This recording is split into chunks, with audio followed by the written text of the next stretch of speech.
Students अपने पूर्ण संख्याएं करनी है। अभी प्राकृत संख्याएं हो चुकी थी अपनी, तो पूर्ण संख्या के बारे में बात करेंगे।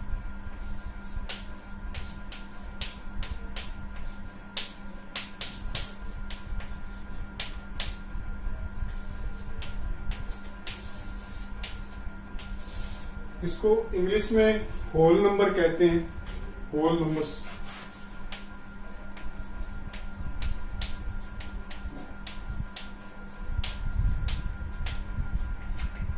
ठीक है, अब पूर्ण संख्याएं होती कौन सी हैं? वो होती हैं अपने जो प्राकृत संख्याएं पढ़ी हैं 1 से लेकर के अनंत तक की, उनमें अगर जीरो को शामिल कर दिया जाए, उनमें अगर जीरो को शामिल कर दिया जाए, किनमें? प्राकृत संख्याओं में, तो बनने वाला जो समुच्चय होगा, सेट जो तैयार होगा संख्याओं का, उसे क्या बोलेंगे? अपने पूर्ण संख्या। तो परिभाषा लिखेंगे, इसको ध्यान से। यदि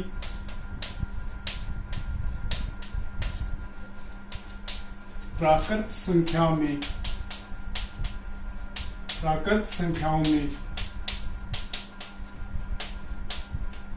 जीरो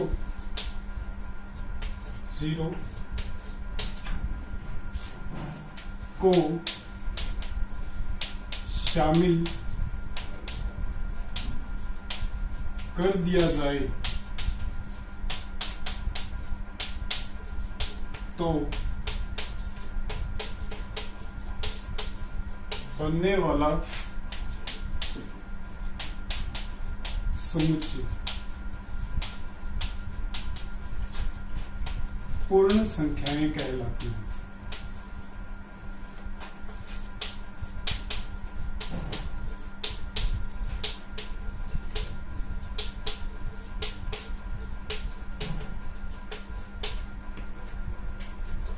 और इसको अपने W से डिनोट करते हैं, अंग्रेजी वर्णमाला की। और इसके अंदर कौन कौन सी संख्याएं आती हैं? समस्त प्राकृत संख्याएं भी इसी के अंदर होती हैं, प्लस इसके अंदर और एक कौन सा एलिमेंट होता है? जीरो होता है। कौन सी संख्या होती है? नेचुरल संख्या के अलावा, प्राकृत संख्याओं के अलावा कौन सा एलिमेंट होता है इसके अंदर? जीरो होता है। और इस प्रकार से जो सेट तैयार होगा, एक समुच्चय संख्याओं का परिवार जो तैयार होगा, इसी को क्या बोलते हैं? इन सभी संख्याओं को पूर्ण संख्याएं बोलते हैं। तो क्लियर हुआ ये पूर्ण संख्या का। तो हमने पढ़ा था सबसे पहले प्राकृत संख्या, उसके बाद में हमने पढ़ी पूर्ण संख्या, इसके बाद में हम स्टार्ट कर रहे हैं इसके आगे बढ़ते हुए संख्याओं के क्रम में। तो इसके बाद में आती है अपनी पूर्णांक, जिसको इंग्लिश में इंटीजर बोलते हैं। तो पूर्णांक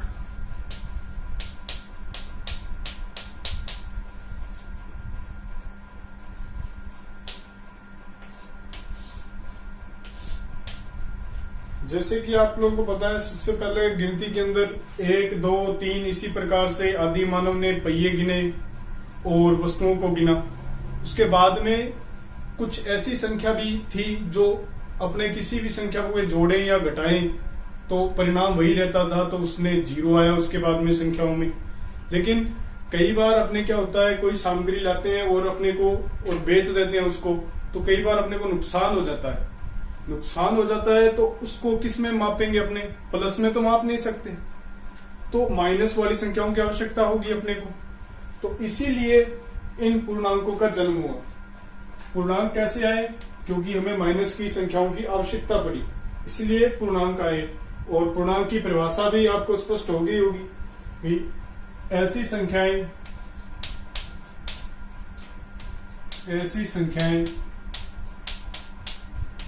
संख्याओं का समुच्चय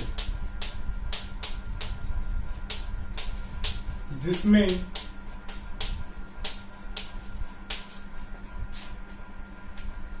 समस्त धनात्मक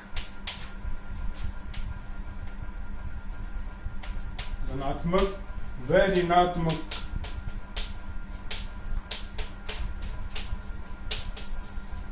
कोमा शून्य शामिल होता है।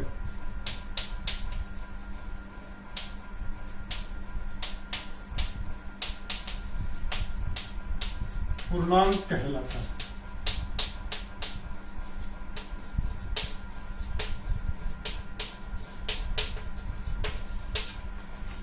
इस पूर्णांक को अपन जो इंग्लिश वर्णमाला का अक्षर होता है जेड, उससे डिनोट करते हैं। तो पूर्णांक को किससे डिनोट करते हैं?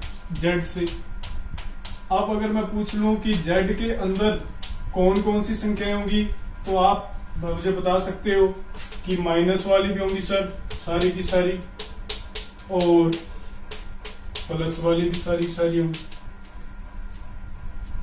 तो क्लियर हो गए? पूर्णांक के अंदर कौन सी संख्याएं आती हैं? माइनस वाली भी आती हैं और प्लस वाली भी आती हैं। तो हमने पढ़ लिया सबसे पहले प्राकृत संख्या, उसके बाद में पूर्ण संख्या और इसके बाद में पूर्णांक। अब इसी क्रम को आगे बढ़ाते हुए अपने जो संख्याएं सीखेंगे आगे वाली, उसका नाम है परिमेय संख्या। लेकिन इससे पहले अगर आप स्क्रीनशॉट लेना चाहते हो इसका या लिखना चाहते हो तो लिख लो, इसको नोट कर लिया करो साथ में साथ, क्योंकि बाद में आपको ये काम आएगा जब आप स्कूल वगैरह लग जाएंगे या किसी कंपटीशन एग्जाम में आपको इस बेसिक का आवश्यकता पड़ेगी, तो नोट करना भी जरूरी है।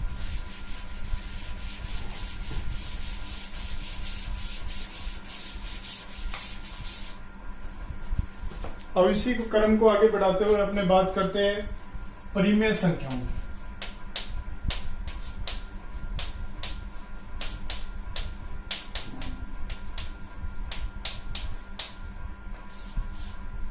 सबसे पहले तो हमारे दिमाग में ये प्रश्न आना चाहिए कि परिमेय संख्याओं की हमें आवश्यकता क्यों पड़ी।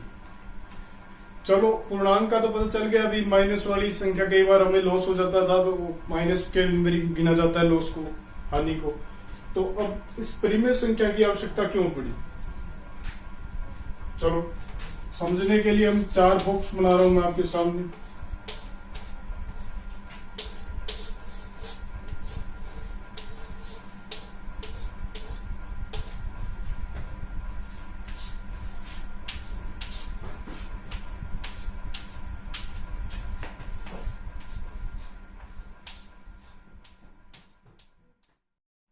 इसमें भी 1 केजी और इसमें आधा किलो, ठीक है।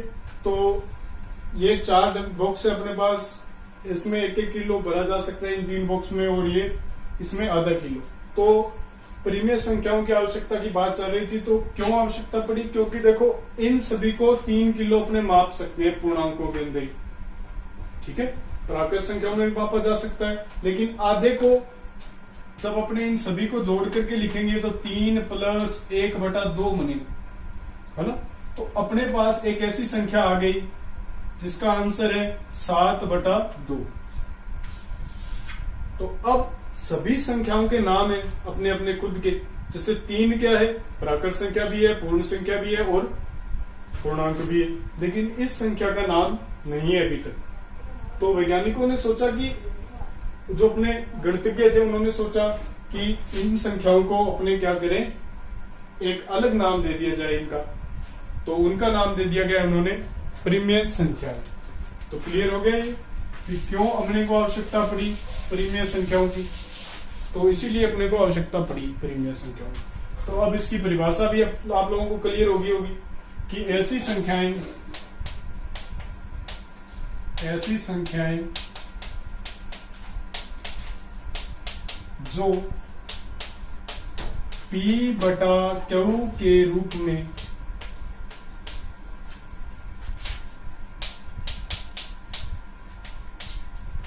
लिखी जा सकती हूं, उन्हें परिमेय संख्याएं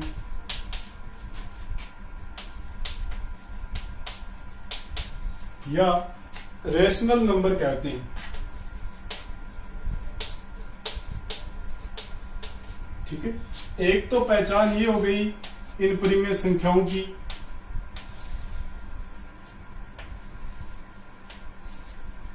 कि ये P बटा Q के रूप में होती है।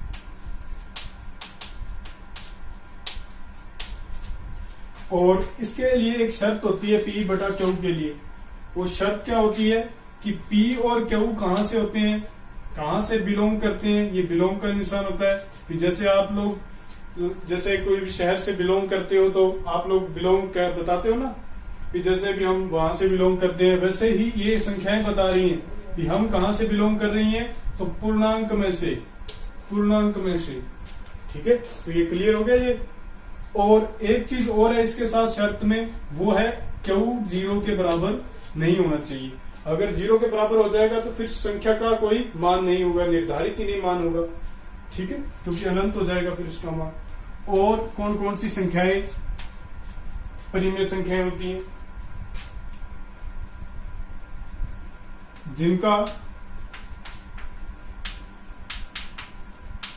दशमलव प्रसार, दशमलव प्रसार शांत हो या शांत, अशांत,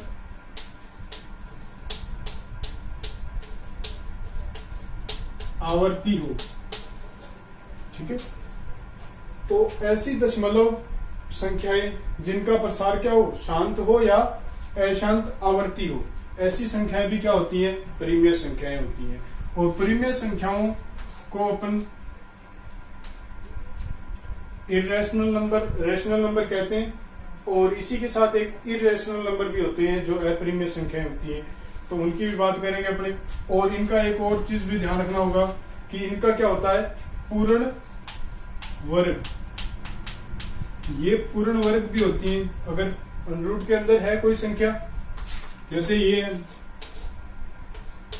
बताओ पूर्ण वर्ग है या नहीं है। ये पूर्ण वर्ग संख्या अगर इसके अंदर आ जाए वर्गमूल के अंदर, तो वो संख्या क्या कहलाएगी, परिमेय संख्या। अगर इसका पूर्ण वर्ग ना हो अंदर वाली संख्या का, इस संख्या का अगर पूर्ण वर्ग ना हो तो वो अपरिमेय संख्या कहलाती है। ये अपना आगे पढ़ेंगे, पहले तो इतना नोट कर लीजिएगा कि कौन कौन सी होती है परिमेय संख्याएं। और इस दशमलव प्रसार की चर्चा हम आगे करेंगे, जब हम आगे का सिलेबस करेंगे तब। ठीक है, तो नोट कर लीजिएगा इसको।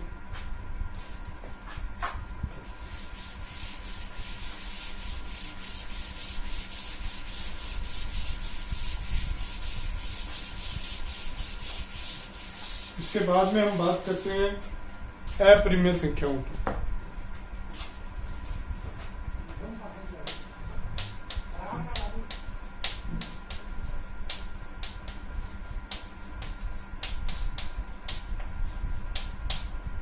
ठीक है, तो सबसे पहले हमने देखा कि 1 से लेकर के अनंत तक की संख्याएं थी, उनको प्राकृत संख्याएं बता दिया था गणितज्ञ ने। और उन्हीं गणितज्ञों ने आगे फिर 0 शामिल करके पूर्ण संख्या बना दी। और उसके बाद में माइनस और प्लस वाले सारे शामिल करके और 0 शामिल करके पूर्णांक बना दिए। फिर बटा वाली सारी संख्याएं शामिल करके परिमेय संख्या बना दी। अब अपरिमेय संख्या कौन सी होती है, ऐसी संख्याएं जिनका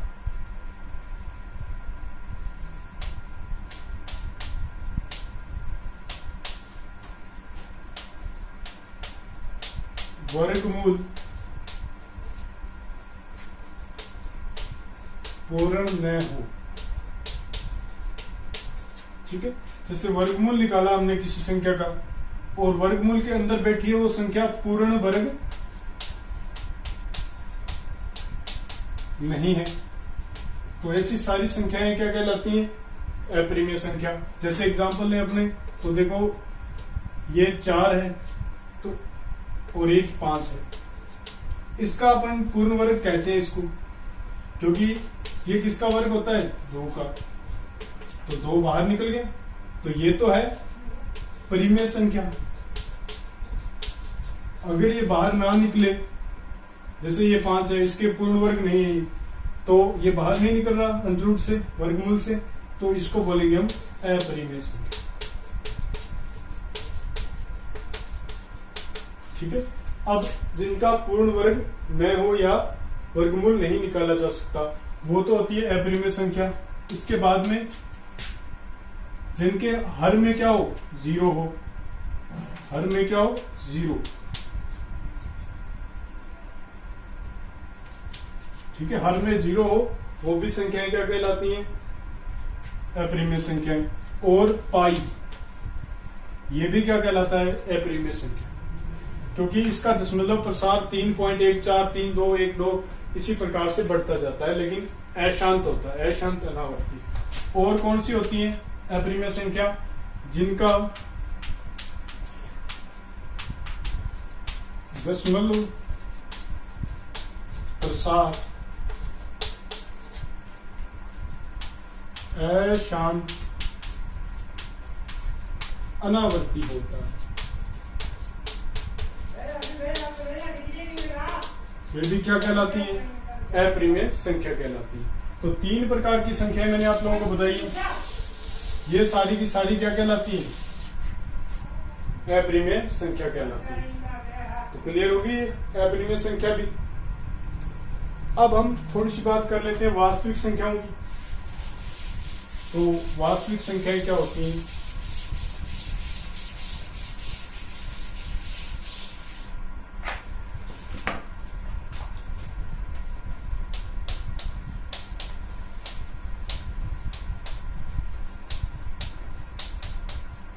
इसकी अगर अपने सरल सी परिभाषा देना चाहें तो एक ही लाइन में कंप्लीट होती है कि वास्तविक संख्याएं, ये जो वास्तविक संख्याएं हैं, ये कौन सी संख्याएं होती हैं, परिमेय प्लस अपरिमेय। जब ये दोनों संख्याएं मिल जाती हैं, इनको मिक्स करके एक समुच्चय तैयार कर दिया जाए, जैसे R से डिनोट करते हैं इसको, मैंने एक समुच्चय तैयार किया, जैसे 1, 2, 3 और √3, √4 और 5/6।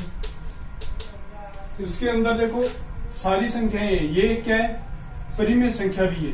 क्यों है परिमेय संख्या, क्योंकि इसके बटा में 1 है, P/Q के रूप में है, और पूर्णांक भी है, और ये सारे शामिल होकर के क्या बनाते हैं, वास्तविक संख्या।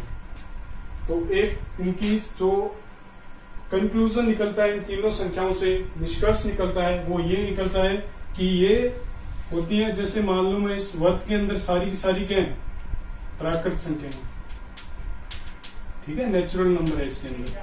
तो इनमें अगर मैं 0 को शामिल कर दूं, तो ये 0 शामिल हो गया इनमें, तो ये वो जो वर्त बन रहा है, इसके अंदर जितनी भी संख्याएं आ रही हैं, उसका नाम होगा पूर्ण संख्या। और एक और वर्त बनाया जाए, अगर उसके अंदर माइनस वाली सारी संख्याएं शामिल कर दी जाए, तो ये जो वर्त बनेगा, इसके अंदर जो आने वाली जितनी संख्याएं हैं, ये सारी ये कहलाएंगी पूर्णांक। और इसी वर्त के ऊपर एक और वर्त बनाया जाए, और उसके अंदर 1/2, 3/5 इन सभी को शामिल कर लिया जाए, तो ये जो बनने वाला वर्त होगा, इसके अंदर जो जितनी भी संख्याएं होंगी, वो कहलाएंगी परिमेय संख्या। ठीक है, और इसके अलावा अलग संख्याएं होती हैं, वो कौन सी होती हैं, √, वाली जो अपरिमेय संख्याएं, ठीक है, √5 और पाई, ये अपरिमेय संख्या है। ठीक है, अब पता चल गया होगा आपको कि ये परिमेय संख्याएं हैं सारी की सारी अंदर वाली, और इसके अंदर अपरिमेय संख्या। अब इस दोनों घेरों को मैं अगर एक बॉक्स के अंदर बंद कर दूं, या एक इनके चारों ओर एक दीवार निकाल दिया जाए, तो ये जो इस चार दीवारी के अंदर जो संख्याएं आ रही हैं, सारी की सारी ये क्या कहलाएंगी, सारी की सारी रियल नंबर, यानी वास्तविक संख्याएं। वास्तविक संख्याएं तो ये सारी की सारी होती हैं वास्तविक संख्याएं, परिमेय संख्याएं, पूर्णांक संख्याएं, पूर्ण संख्याएं, प्राकृत संख्याएं, और ये अपरिमेय संख्याएं, सारी की सारी वास्तविक संख्याएं होती हैं। ठीक है, तो इनमें से प्रश्न बन सकता है कि क्या समस्त संख्याएं, समस्त प्राकृत संख्याएं पूर्ण संख्याएं होती हैं? पहला तो ये प्रश्न, क्या प्राकृत संख्याएं पूर्ण संख्याएं होती हैं? तो इसका आंसर होगा हाँ, क्योंकि सारी की सारी प्राकृत संख्याएं पूर्ण संख्याएं होती हैं। लेकिन अगर इसका उल्टा कर दिया जाए प्रश्न कि सारी पूर्ण संख्याएं प्राकृत संख्याएं होती हैं, तो नहीं होती, क्योंकि जीरो होता ही नहीं है प्राकृत संख्याओं में। तो इस प्रकार से प्रश्न बनाए जा सकते हैं कि इस ग्राफ के जरिए। ठीक है, तो आप आशा करता हूं कि आपको ये टॉपिक समझ में आया होगा। सारी संख्याएं हमने पढ़ी हैं, वो भी क्रम वाइज, और बेहतरीन तरीके से पढ़ाई। आप लोगों को नोट्स भी बना रहे होंगे, आशा करता हूं कि आप अच्छे साफ सुथरे नोट्स बना रहे होंगे।